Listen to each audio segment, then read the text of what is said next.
network for melanated women and men like you. Unfortunately, we have a story, very, very concerning. So I had to bring in my brother, Kareem Johnson. How you doing today, brother? Before we get started, you're muted. I know. Peace and power. What's going on? Peace and power. Yeah, peace and power. Peace being the operative word. Peace being the operative word. Listen. Yeah, we got a lot going on today, man. A lot going on, period. A lot is definitely going on. I brought you in because we have a story with Silento, the rapper who was charged with the murder of his own cousin. And I know that you work with I hate using the word offenders, right? Like folks who have, been charged or have served time. Formerly incarcerated. Formerly incarcerated, right? Incarcerated persons, FIPs, Yeah, and you have experience with that demographic. And so a lot of the time that folks have served that you work with has to do with violence. And so for me, when I saw this headline, like Silento charged with murdering his own cousin, my first thing was like, well, how does that happen? How does somebody kill their own cousin? And so I wanted to have you come into the space to really talk to us about this from also an anger management and a de-escalation perspective. So in the meantime, I want to welcome everyone into the Lioness Den. You're already here. You're rocking with us. I'm Lioness Crowned. And we are here at FlyNubianQueenTV.com. That's FlyNubianQueenTV.com in the Lioness Den on weekdays at 12 p.m. Eastern time normally. Okay, so Brother Kareem, what are your initial thoughts on this story? Well, my initial thoughts is, one, he's a very young man. Two, he's in the entertainment industry. Three, it's been documented that he's been having issues for quite some time. This isn't the only time he's been in the press for something that is personal and not music related. So, my heart goes out to the family. But there was, signs of it, just like there's signs with many of our youth, and it doesn't get addressed. They have these problems, but as long as they're making an income for themselves and for the family, it gets swept under the rug. It never gets addressed. And, it's just a sad process that we do, that we not only do to our youth, but we do to our people on a whole. Again, as long as somebody's getting a bag, as long as somebody's the breadwinner, you know what I'm saying? Other people are leeching off and not taking care of the person. We watched the same thing with DMX for years. They knew he had issues prior to getting into the industry. Got into the industry, made the bag, nobody helped. Nobody sat him down on a regular basis to get continuous help. And now we're at a point where the majority of our youth that are in the street, that are active in street organizations, that are active in gangs, that are active in the entertainment industry are out of their mind. No mental balance. They're using prescription drugs, heavy prescription drugs, Percocets and stuff like that. They're drinking, right? Liquor that is not going through the process of, how it used to be made. Now it's kind of, fast-tracked assembly line liquor that has other additives into it. They're smoking marijuana that has been spliced. You dig what I'm saying? That is now addictive. At one time, they could get away with smoking marijuana because it wasn't addictive. Now these different strains are very addictive, and it's layered and layered and layered. So of course, if he had any mental issues, even the basic anger issues, rage issues, is going to be amplified. And now this is what we're dealing with. Absolutely. Thank you for giving us that context. Now we see that, our folks are in the chat.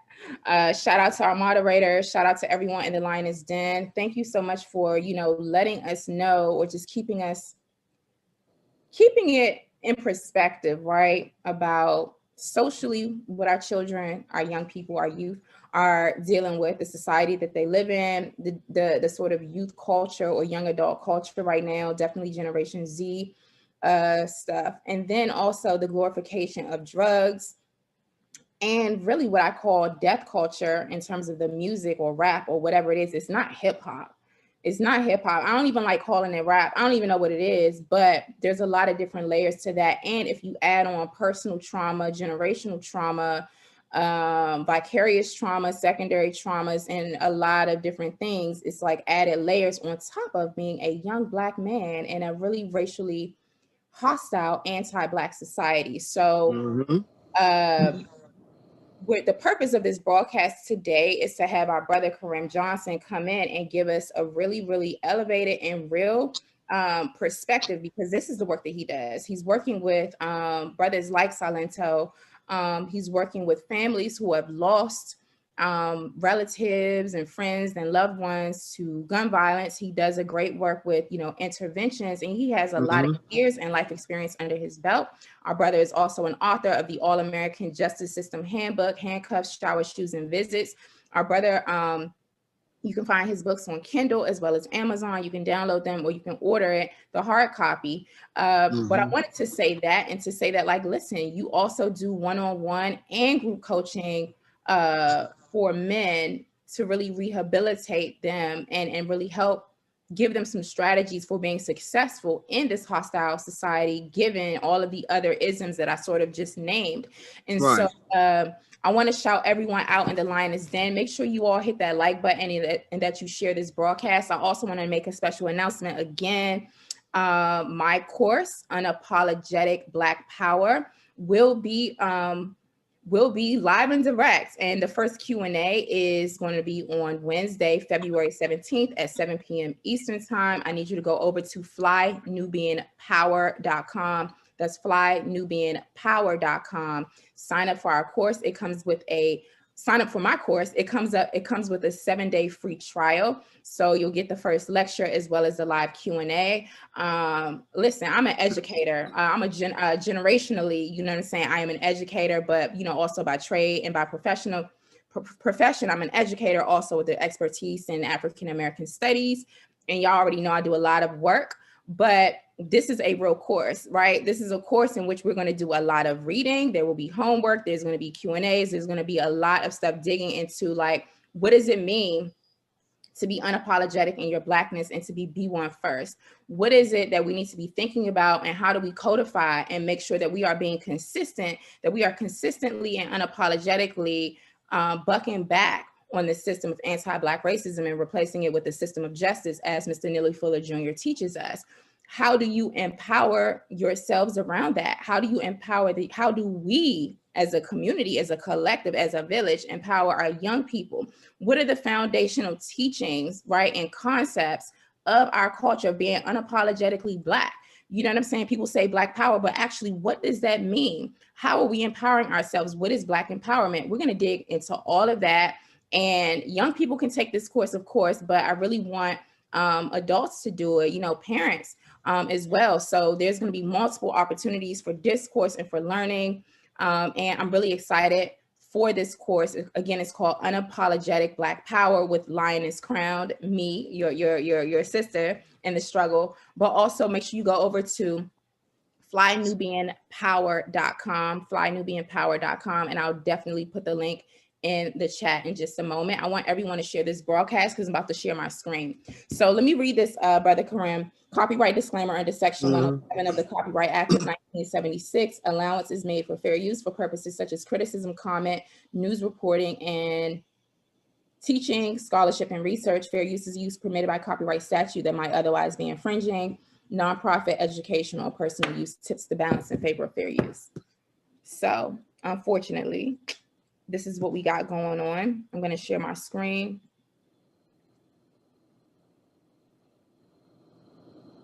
Can you see my screen? Yes, I see it. All right. So this is from TMZ. They're so damn whack. I don't know, but it's always the #1 trending headline. And for some reason, maybe because they're the feds or whatever, I don't freaking know. They always like have the story first and they get the breaking news. I think I'm going to make an assumption. I don't know. I wonder. I'm being facetious here. I wonder if they are actually law enforcement. But look, it says Silento charged with murdering cousin. Manager claims he's mentally ill. Okay, and so this is Silento. He looks like a little baby, y'all. Looking really young here. Okay, so it says update 8:14 a.m. Pacific time. Silento's managers asking for positive thoughts for the rapper, claiming he's been suffering from a series of mental health illnesses for several years. Okay. So I'm going to go ahead and read this really quickly, and then I'll have our brother chime in.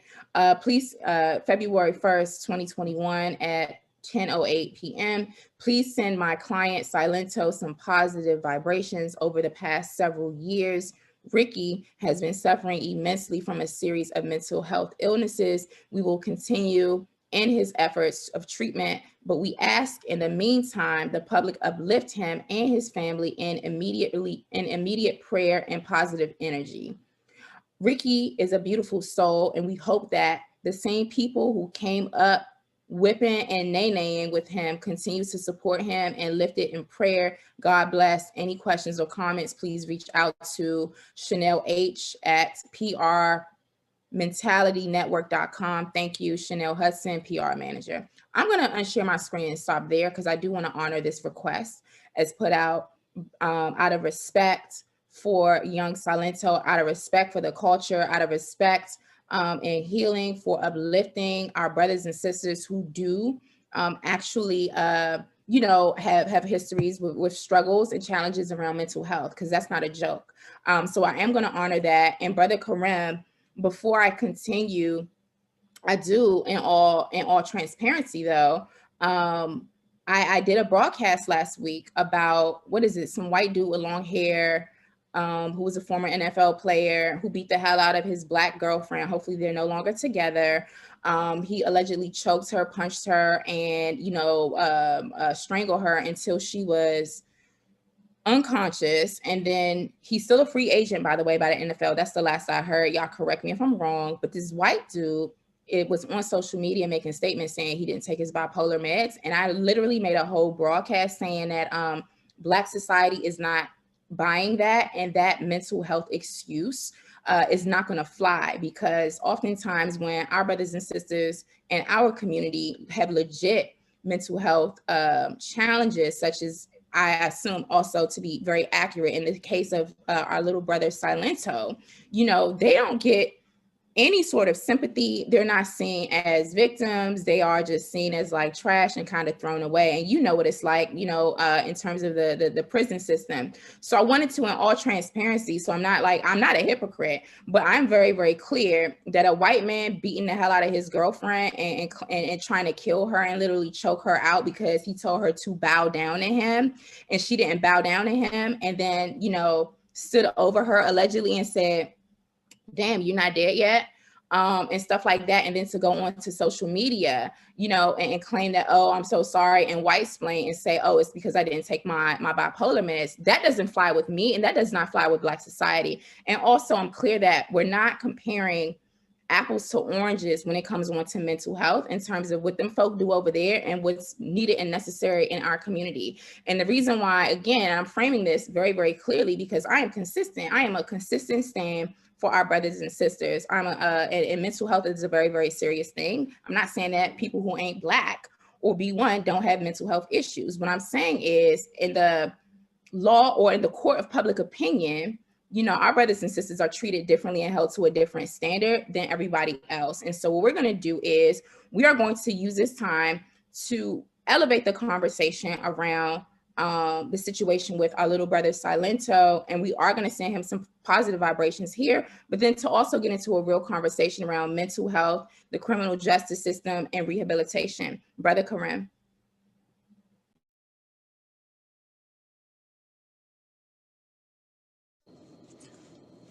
Well, again, we find ourselves in dual spaces here, right? We're speaking criminal justice, we're speaking mental wellness or mental health issues, and we're speaking two different cultures, right? We're speaking of the entertainment industry as a culture, and we're speaking of sports, and then we have racial differences on both incidents. Now, again, to remain consistent and not contradictory, we can't excuse either incident, right? We can't excuse the young brother incident, and we definitely can't excuse this Saltines incident, which is in another layer, domestic violence, right? And you know, we can go into very, very different degrees of mental illness on both parts. Why was she with him? Why was he with her? That's a mental illness in itself. I mean, to keep it 100, you understand? I don't know who was gaining from what in that dynamic. But when we're speaking on mental illness and the justice system, mental illness is never an excuse, especially if it's not documented historically with the individual. Now, this Saltine may have documented, right, a mental illness issue where he is taking his medication, and the justice system will excuse him for that. We've seen it. I've seen it in our community as well. So we're going to, you know, kind of negate the racial implication with that until it comes to the point of where our Black people, right, don't get that same track record of mental illness and that documentation. Many people run around with mental health problems in our community and is not documented. Therefore, when law enforcement is engaging with them, they utilize the ability to murder them or to lock them up, right, unjustly in the numbers, right? Because of that, because there's no documentation of the mental illness. Like everybody knows, we got a crazy cousin or a crazy aunt, and it's a serious mental health issue, but it's never been documented. They never went for treatment for it. So by the time law enforcement kicks in, it's too late. I've seen people get serious numbers, sentenced to serious bids over an incident that if it would have been documented, if they would have had treatment for it coming up, they would have never been in jail or never been murdered by law enforcement. So this is a very, very real dynamic that we have in our community. So there's layers when we're dealing with both of these incidents. Silento, again, he was a victim of several different institutions. You under a racist institution as a melanated person. He went through a racist education system for I don't know how many years because the young brother was able to make a hit record and jump up out of that. So again, now you escape layers of poverty, but then you run into a demonic institution, right, that deals with a lot of rituals, that deals with a lot of drug use, that deals with a lot of sexism. So you are caught up in that. You understand? But again, we can't use that as an excuse. You took your cousin's life. And this is what I talk about on a regular basis, that our people have no luxury of time when it comes to addressing these issues. Mental health, gun violence, our youth not being led in the right direction. And even today in 2021, people with limited knowledge of the justice system. That's why the book is there. We have people who have been in the justice system that forgets about it as soon as they are released. So our people are very, very, very naive to the very things that challenge us every single day. Every single day. So, you know, it is imperative that we work. I got to work on this all day, every day. I have no time to rest because there's a situation around the block every day. I'm dealing with the situations that's going on in Harlem with our young Black women continuously under attack. We had another one who was shot down because she defended herself when people accosted her. And she did what we tell them to do. Go get a Black man to protect you. And she went and got her boyfriend or her significant other, and they both were subsequently shot down by the people who assaulted her or accosted her. And she ended up losing her life on the back end of a mother who was killed by her own son in Harlem, and on the back end of a sister who was bit in the face, right? Because she told people, no, that's all right. I don't need you to pay for anything, and try to go on her way, which in itself should be, right? We could classify it as an attempt murder because we don't even know if that man had COVID or anything. And he bit her in the face. So, you know, we dealing with a lot. So I always charge the leadership. Where's the leadership in our community, right? This sister who was shot 5 blocks away from National Action Network. What's going on in that community that the Black men feel that they could do that? So that is the charge, not of the community. That is the charge of the leadership who say they've been there for decades doing the work. We're the people who came up under that tutelage who claim that they all that. But they're on social media way in other cities promoting sweatsuits and bullshit and not working. Not working, but you go around on social media on a regular basis claiming that you are the next, when our communities are continuously getting hammered. Right. Hold on, Brother Kareem, let me bring it back to something I just saw in the chat. And first of all, shout out to everyone who's tapped in and tuned into the Lioness Den. I need everybody, make sure you hit the like button right now. Make sure you share this broadcast because, of course, as usual, per usual, our brother is dropping gems. We have a Kid Max in the chat, Brother Kareem, who says, man, this sucks. Don't even know what happened, but I already know that man Silento finally cracked. Right. But he also said, this person who's in the chat right now, Kid Max, says, I was about to get signed to the same label he was signed to. A&R told me they had just signed him or whatever. So, you know, this is someone who was, you know, possibly going to be signed to the same label.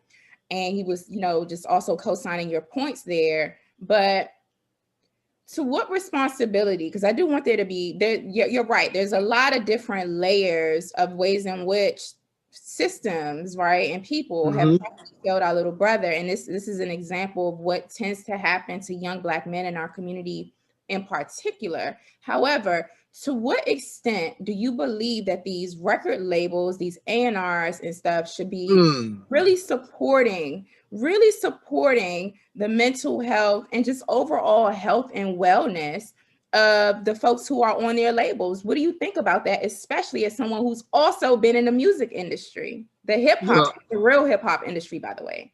Listen, the industry in itself is there just to make money off of you. Your art and creativity is one thing. Once you step into the business of that, that's a whole different world. That's a whole different set of rules. That's a whole, there is nothing. They have absolutely no responsibility to take care of the artist. That is just an absolute fact because they exercise outside of what other corporations have to deal with. You understand? It's not like General Motors. It's not like working for Intel. It's not like working for Starbucks and things of that nature, where the owner is specifically responsible for the health and welfare of its employees. So the contracts that you sign when you're going into an agreement with the record industry, with Hollywood, with you know, these corporations like Disney and Virgin Records and all this other garbage, you're not signing into something that says they're going to take care of you. You're on your own. So once you do that, you are responsible for yourself. All they are going to do, and they're going to do a very good job at keeping you away from the profits of it, is push that material, push that creativity so they can profit and make the most out of it while you are there. If you meet your demise, oh well. Have you ever seen a record company sued for the death of Tupac Shakur? Have you ever seen a record company sued for the death of Christopher Wallace? You understand what I'm saying? There's none of them that, Okay, so yes, Brother Kareem, you're right. We know when we don't own these institutions in the hip hop industry, the entertainment industry as it is today, and given who owns and dominates it, yes, this is really business as usual, right? Like they are capitalizing off of Black talent. However, if in 2021, and shout out to all my B1 family in the chat, make sure you hit the like button. If in 2021 and beyond, this new decade, right, where we are saying, you know what, we are doing for self and we're going to build our own. Do you believe it's an opportunity and a responsibility for, you know, Black people creating entertainment and media companies, you know, being A&Rs or PR managers or Black owned record labels? Do you believe that we should be holding Black folks who own companies in the music industry to really shift the paradigm and create opportunities for enforcing or supporting artists with health and wellness, and specifically mental health, you know, drug abuse and stuff like that? Do you feel like we are at a place right now where we can look at, you know, Black owned record labels and stuff like that to say, hey, name them. What needs to name them. Don't just say it. This is not what I'm saying. I don't know any, but because they don't own them. No, the teams own them. This so is what I'm telling you. So you're saying none. If they are independently owned, you don't know about them. You understand what I'm saying? The ones who you see on a regular basis, I'm telling you, they're owned by a Saltine somewhere down the line. You can't name them. That's why you don't know. I'm telling you, because there are none. Once you reach a certain level and you're independent, they're going to buy you out in order for you to get that exposure. Therefore, you are owned by a Saltine. The ones who are strictly independent and own their own stuff, you don't hear about them.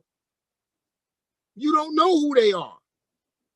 You understand? Because they are struggling to make their way, and they may be self-sufficient enough to take care of themselves. So they may buy into an insurance provider for themselves if they have that knowledge. You understand what I'm saying? Anybody that you see right now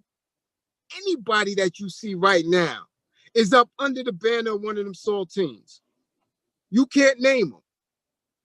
They don't own themselves. I don't care who it is. You could go as high as Oprah or as low as somebody that is just coming through the game. So you're saying that Europeans just own all of it and there aren't any opportunities. Everything. So you're saying that there aren't any opportunities for record labels at all to enforce. Name a label. There's no labels. That era of music is done. You can practically do everything in your home by yourself. I'm sitting with it. My son is a music producer. He helps other artists. They're not where they at when you see somebody else, but he does everything on his own. He owns himself. Nobody knows who he is. Completely independent. Completely independent. Got it. Completely. He don't ask me for no bread, so he doing okay. Right. He owns his own studio. He's doing his thing. But the minute you see a bubble, a blip of somebody on TV, on Sirius radio, on broadcast radio, and it's continuous and it becomes a hit and things of that nature, they don't own that. You're not getting into that industry without making a deal with these Saltines. As in white people or Europeans. I'm clear on what you mean, but I'm also mindful of the algorithm as well. Now, if you're tuning into the Lioness Den, I am Lioness Crowned, your revolutionary, unapologetically Black host right here at flynubianqueen.com, the network for melanated people like you. And we're with our brother Kareem Johnson, who is also tapped in and tuned in. Unfortunately, we're talking about rapper Silento, who has been charged with the murder of his cousin. Before we go any further, I definitely want to reset the Lioness Den for the folks who just came in. I'm gonna need you all to make sure you hit the like button, make sure you share this broadcast, make sure you text the word Queens to 31996. That's Queens with an S to 31996. That way you'll get text message notifications when we do go live. Also, we invite you to go over to shopfnq.com. That's shopfnq.com. Check out our merchandise, support our brand. Also, sign up for our programming at flynubianmoney.com and flynubianbusiness.com. Shout out to everyone who attended the Women of Wealth Weekend Conference this past weekend. It was absolutely amazing. Definitely go to the website, womenofwealthweekend.com, womenofwealthweekend.com. The information for folks upgrading their tickets to VIP for the next event as an extension of the conference last weekend. You definitely want to go over to womenofwealthweekend.com to handle that. The other thing is, I'm really excited. My online course at flynubianpower.com. Yes, flynubianpower.com is available. You all should be signing up for it. It's a 7-day. It comes with a 7-day free trial, first lecture, as well as a live Q&A. That live Q&A will be on Wednesday, February 7th at 7 p.m. Eastern time. And the course is Unapologetic Black Power with Lioness Crowned. Unapologetic Black Power with Lioness Crown. What are the keys to Black power? What are the keys to Black empowerment? How do we get there? What do we need to learn? How do we get on code and get on code quick? How do we defend our children at all costs? How do we interrupt anti-Black racism and stand in the face of white supremacy powerfully, be it on your job, in your community, dealing with your child's school or whatever. And who are the elders that are still here with us, and who are the ancestors that left a whole blueprint for us to follow in order to survive and thrive in the system of anti-Black racism, and to replace it with the system of justice. So we're going to be doing all of that. Yes, I'm putting on my professor hat, my teacher hat, and we're going to dig into some serious stuff. And this is not just going to be a whole bunch of like dialogue. There's actual readings. We have ways that we're going to measure our success. We're going to set some goals, and we're going to do some action planning, and we're going to be in this together. So make sure you go over to flynubianpower.com. That's flynubianpower.com. Sign up, enroll in the course, and take advantage of the free 7-day trial. Now, Brother Kareem, for those also who just came into the Lioness Den as they're sharing and liking this broadcast, I'm going to read the statement. I'm going to reread the statement from Chanel Hudson, who is Silento's PR manager. And if you don't know who the rapper Silento is, he's the one who did this song, Watch Me Whip, Watch Me Nae Nae, right? That all the kids loved, and that went viral several years ago. But this was written on February the 1st, 2021. Please send my client Silento some positive vibrations. Over the past several years, Ricky has been suffering immensely from a series of mental health illnesses.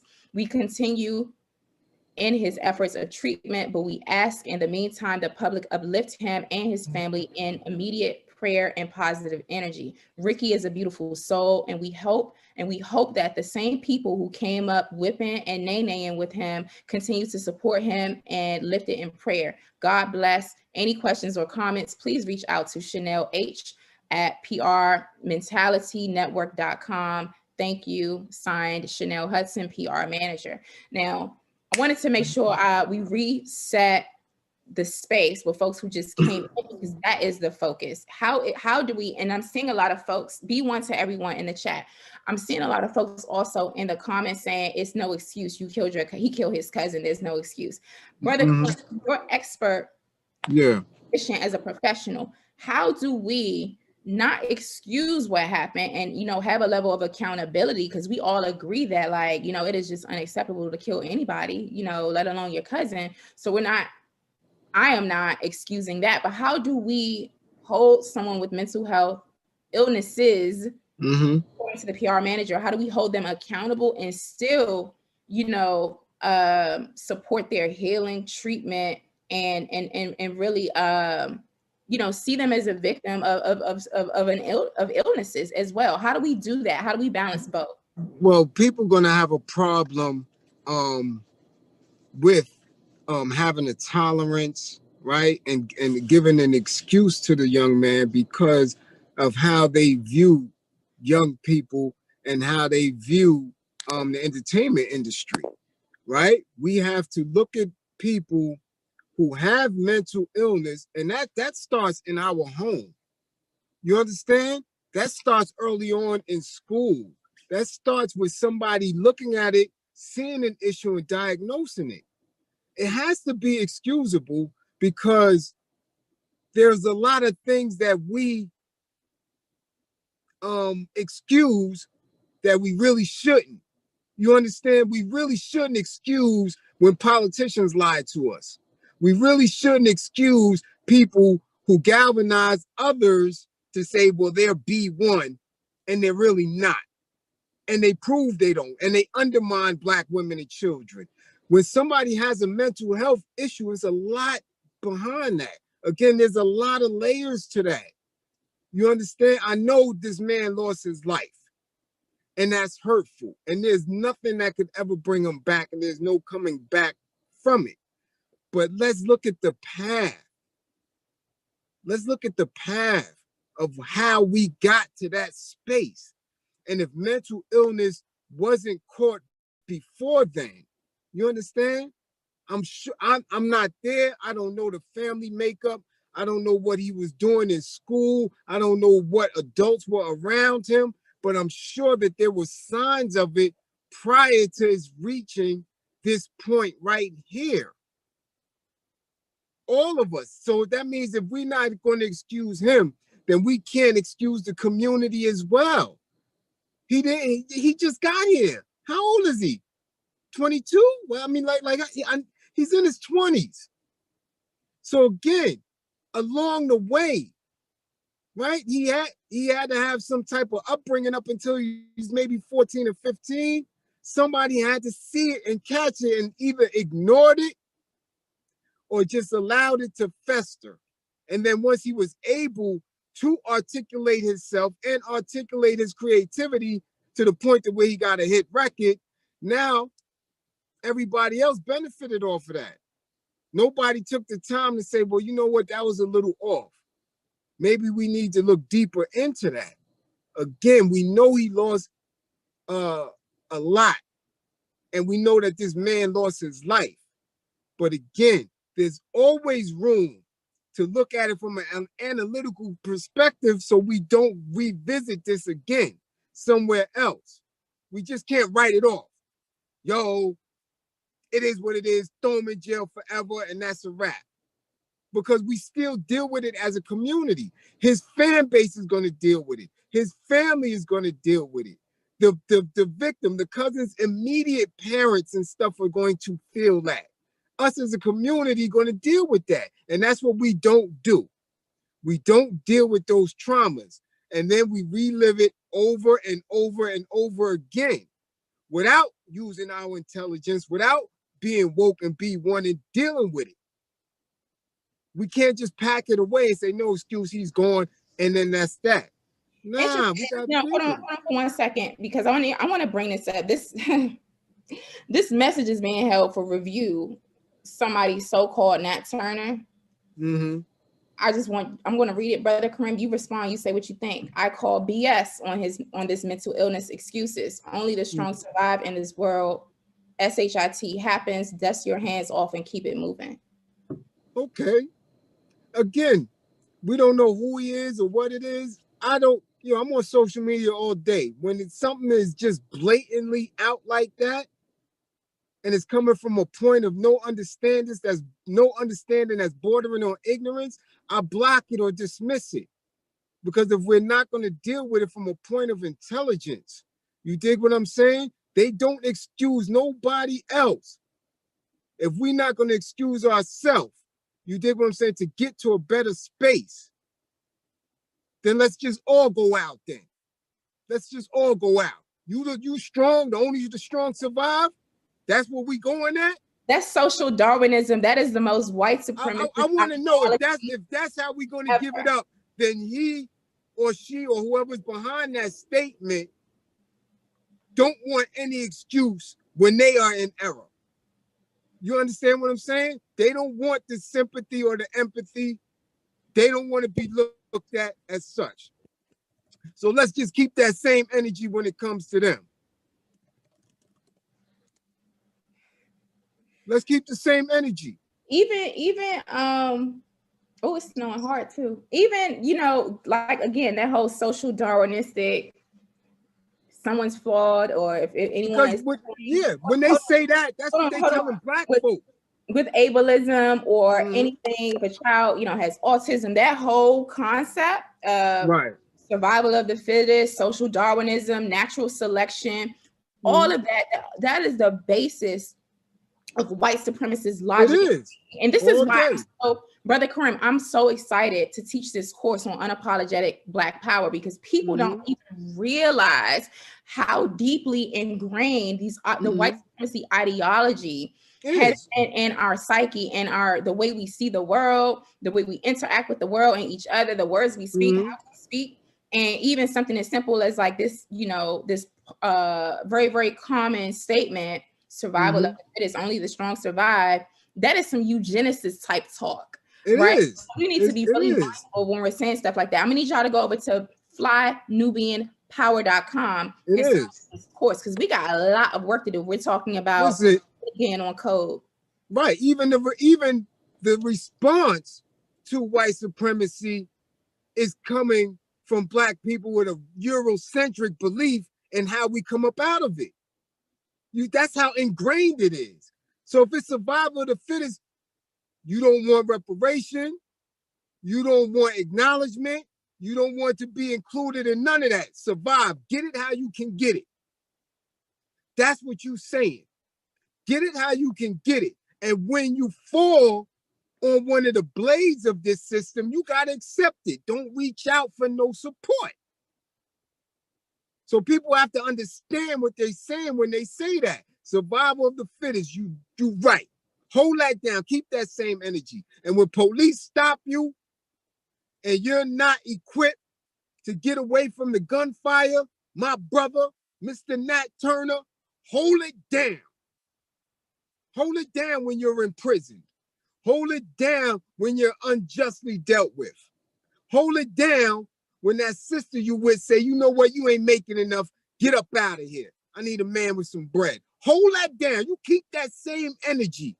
You be survival. You be surviving. You be the fittest. Hold that same exact energy, because we're dealing with intelligence here. I'm dealing with high science. And that's how we have to look at it. Mental illness is very, very real. Very real. I deal with children with autism. I have an autistic niece that I see. A lot of these things are very, very real. I deal with brothers who are manic depressive. I deal with brothers who are enraged and got guns on them every day and living with the delusions of fear of somebody coming to get them. Mental illness has very, very, very layered effects, and our people go through it the most because we are oppressed and we have been separated not only from each other, but from the rest of the world. So our outlook, our outreach is very, very unique. And if you don't know how to speak to people who are suffering mental illness, if you're not an expert with it, if you don't know how to connect to the people because they don't trust you, because you don't come in a proper image, you don't come and speak with the proper tone, then we will keep going around in circles with it. That's just what it is. Facts. You know, people say a lot, man. They say a lot.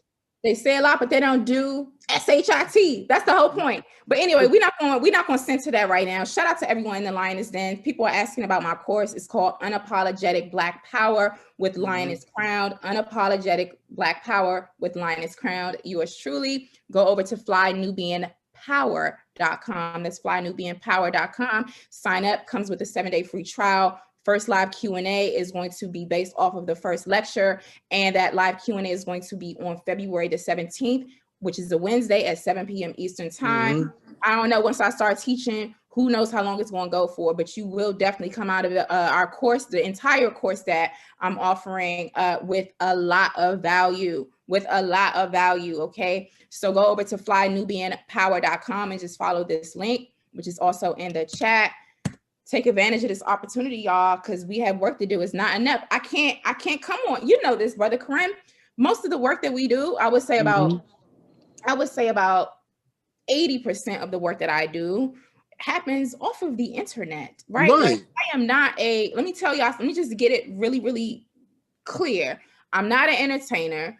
I never really saw myself as a podcaster. I am an influencer. I try to be an influencer in my home, in my community, in life, and all of that good stuff. But I'm not here, you know, I'm an educator, and then I'm here to really use this, you know, opportunity to connect with folks on the airwaves, to bridge the gap between what I know, what I learned, what I experienced, what, you know, what my other areas of expertise are, to really look at trending topics and things that are going on, for us to really have intelligent conversations so that we can really shift the paradigm. That's why I'm here. That's the purpose of it. But for real, we can't even dig into 95% of what needs to be said and done on no damn YouTube, or no Facebook, or none of that. We have to have classrooms, and then we can have virtual classrooms. So this is why, you know, we can't really have the in-person like that anymore. But there's things that we need to learn and get on code about, that this is not, this public sort of like social media situation is not the place for that. So I invite y'all to go over to flynubianpower.com to sign up for this course. It's going to be an 8-week course. And then for real, if we start feeling ourselves, it makes sense. Who knows? You know what I'm saying? I'm an educator. So, you know, I'm like, we going to go all the way in and be very, very thorough, so that we can continue on with the build. So make sure y'all go over there, take advantage of that 7-day free trial. But you know how it is, Brother Karim, your work happens like off of, you know, not, you know, on a screen. It's out there in the community. It's with your Black fathers, right, that you're working with, and talking about anger management and de-escalation. And that's kind of where I want to take the conversation next. In a situation, right, can you just educate the family in the Lioness Den on the best ways that we can try to de-escalate situations where there's like extreme anger and or mental illness? You know, I've taken the training, New York State first responders for mental health, but what are some of the strategies that we see? Now, in all fairness though, I definitely do have to let the family know that these, you know, charges that Silento got was for allegedly gunning down his cousin. Okay, so when we're talking about de-escalating a situation with someone who's angry or potentially violent, you know, it really depends on the situation and the context. So it's not a one size fits all. I have to give that disclaimer. And then the other thing is too, I'm not pathologizing this little brother. I'm not pathologizing any of our people who suffer with, you know, mental health. But I just want our brother Karim to give some general strategies and know that there's not a one size fits all. And then also somebody with a gun, you know, who is also suffering from multiple mental illnesses is also kind of like I don't want to say it's kind of unique, you know, it's like, you know, that's a different level of escalation and de-escalation. But just give us some general tips. If you know, the little girl, and I know I'm talking a lot, but this is important before you go in, Brother Karim, because I know how you like to go in. But the little 9-year-old girl who was handcuffed in the back of the police car and maced by some race soldiers, allegedly, what I'm hearing that happened in Rochester, New York, I'm allegedly hearing that she was locked up in the first place, and the police were called because her mother called and said that, you know, she was acting out and threatened to kill her mother. And so the mother probably didn't have a de-escalation tactics or strategies for her baby, and it resulted in what we saw as a 9-year-old girl being locked up, you know, handcuffed by some race soldiers, some white race soldiers, and then maced in the face, a 9-year-old baby. So what are some of the things that we need to think about in terms of de-escalating, you know, these sorts of situations? Well, first of all, make sure that you're not in harm's way. That's the first thing. You have to make sure that you're assessing the situation and you're not in harm's way. You can't, you know, sacrifice yourself, run up in something or at someone, you know, and you really don't know what you're doing. You don't have any knowledge of it. That's important. Make sure you're safe first. 2 is to listen. You observe the situation and you listen. Most times when people are that elevated and agitated, they're speaking out. They're yelling out. They're making demands. You understand what I'm saying? Leave me alone. Don't touch. You have to listen and see exactly what's going on. And 3, which is always most important, is tone. Tone and appearance. An appearance of calmness, an appearance of tone. Make sure your hands is visible. Make sure you're not, you know, further agitating the individual or individuals. You dig? It's a practice. It's a practice that people, again, you have to be trained. Like everything, it is a science. It is a specific manner in which you have to approach. But those are three most important. Make sure you're not in harm's way. Make sure you're observing everything about the situation. You understand, whether it's a closed environment, an open environment. You dig what I'm saying? Notice the person's movement. Listen to what they're saying. You understand? And three, your tone. Your tone. Everything has to deal with your tone. But if you're not equipped with any of that, I mean, you may have to, which I can't stand, but you may have to call 911. You understand? And that's why our people are always in that precarious position to have to deal with these people who don't care nothing about us and enter into our domestic living areas, our homes, our cars, our person. You understand? Once you activate that, it's very difficult. So our people have to, again, go and take these specific training. Go to Jade's course to figure out what the lioness is speaking on when we're talking about B1, codifying mental awareness, spiritual awareness, cultural awareness, being on code, because we have to get away from these systems that destroy us, that kill us. And then everything else can be worked on because we know how to speak to our own people. We know how to do these things, but when you incorporate that other system, it's never good. It's never a good outcome. It's never a good outcome. So these are the things that we should be spending time on, not shaking your butt challenges, not challenges where you're making a silhouette of your ass. You dig what I'm saying? There's time for fun and games, but what are you doing consistently on a daily basis when you say you want to bring yourself out of certain conditions, but your actions, the way you manifest yourself, is totally the opposite? We don't have time to do it. We don't have time to bull. We don't. No time to BS. But our people continuously do it. There's no consistent militancy. So then we become victims of our own truth, victims of our own reality, victims of our own procrastination. And we continuously see young brothers killing each other, young brothers abusing and now shooting and killing our women, our elders becoming victims, being found in apartments because they've been taken advantage of because nobody has an eye out on them. So killing our elders. And the babies, I heard about a story of 6 people were shot. I think it was last night or this morning. And of those 6 people, it was 5 children. Right. Because again, it's all fun and games when you see the brothers on the corner smoking Fanta with this synthetic weed, always worrying about Henny and looking for somebody to thought out. And on that flip note, the sisters who want to be thoughts and I'm going to get my money and all that, utilizing their body. And it's a system of a whole bunch of garbage, an institution of garbage going around, and then it spills out because they're no longer in control of their mindset. They're no longer in control. Their mind and their heart not connecting. And you getting vibrations that are off.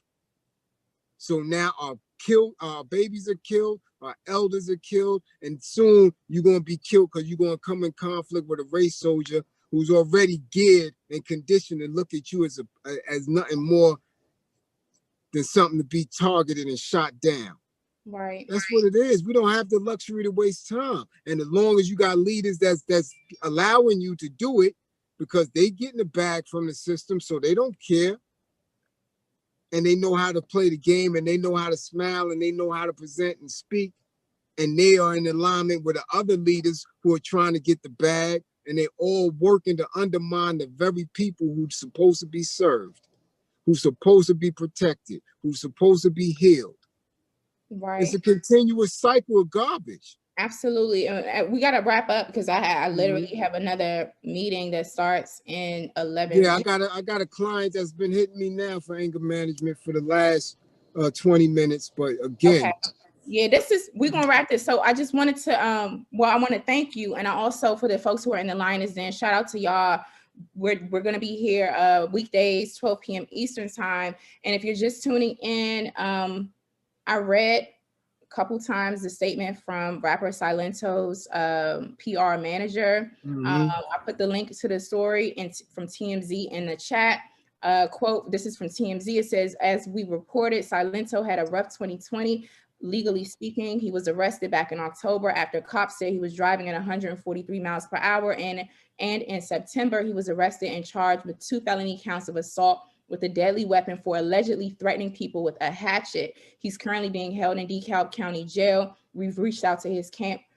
This is what they initially posted on the 1st, and that was before his PR manager made a statement. But what I do want to say is that the PR manager, Silento's PR manager, did state that he has been suffering with mental health illnesses, more than one, for some time. So the request is to uphold him and pray for his treatment and healing. We do send our condolences out to his cousin that he allegedly shot and killed. This is definitely a tragedy. This is a young brother, and this is unfortunate, and I hope that he definitely does get the treatment and the healing that he needs.